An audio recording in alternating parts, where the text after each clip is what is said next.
الحسن.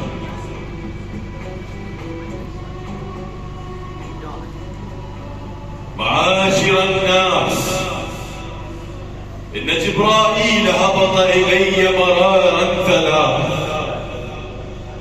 يأمرني عن السلام ربي وهو السلام، أن أقوم في هذا المشهد فأعلم كل أبيض وأسود إن أخي علي بن أبي طالب وصي وخليفتي على أمتي والإمام من بعدي الذي محله مني محل هارون من موسى، ألا إنه لا نبي بعدي وهو وليكم بعد الله ورسوله.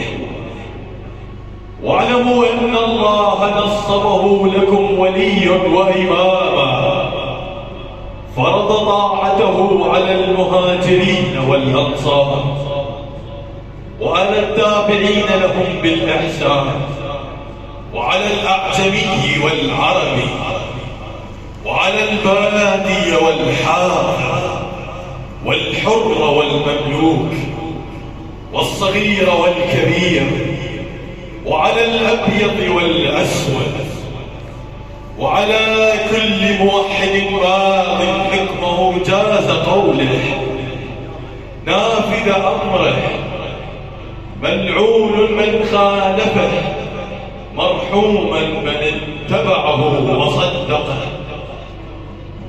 فقد غفر الله له ولمن سمع منه وأطاع له. معاشر الناس، إنه آخر مقام أقومه في هذا المشهد، فاسمعوا وأطيعوا، وإن قالوا لأمر الله ربكم فإن الله عز وجل هو مولاكم وإلهكم من دونه رسوله ونبيه المخاطب لكم.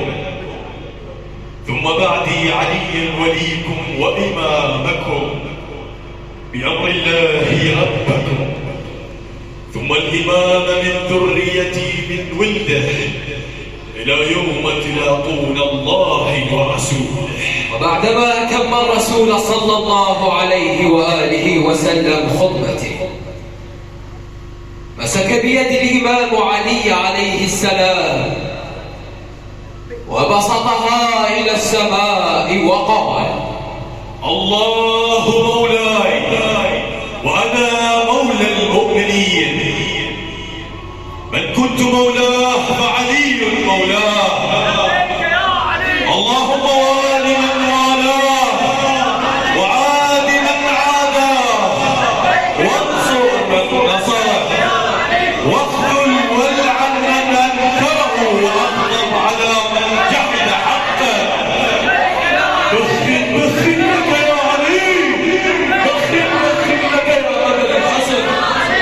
لبيك يا علي، لبيك يا علي، لبيك يا علي، لبيك يا علي، لبيك يا علي، بخن لك يا علي. فأكمل الرسول صلى الله عليه وآله وسلم خطبته. معاشر الناس، إنما أكمل الله عز وجل دينكم بالإمامة، فمن لم يأتم به وبمن يقوم مقامه من ولدي من صلبه إلى يوم القيامة، والعاض على الله عز وجل،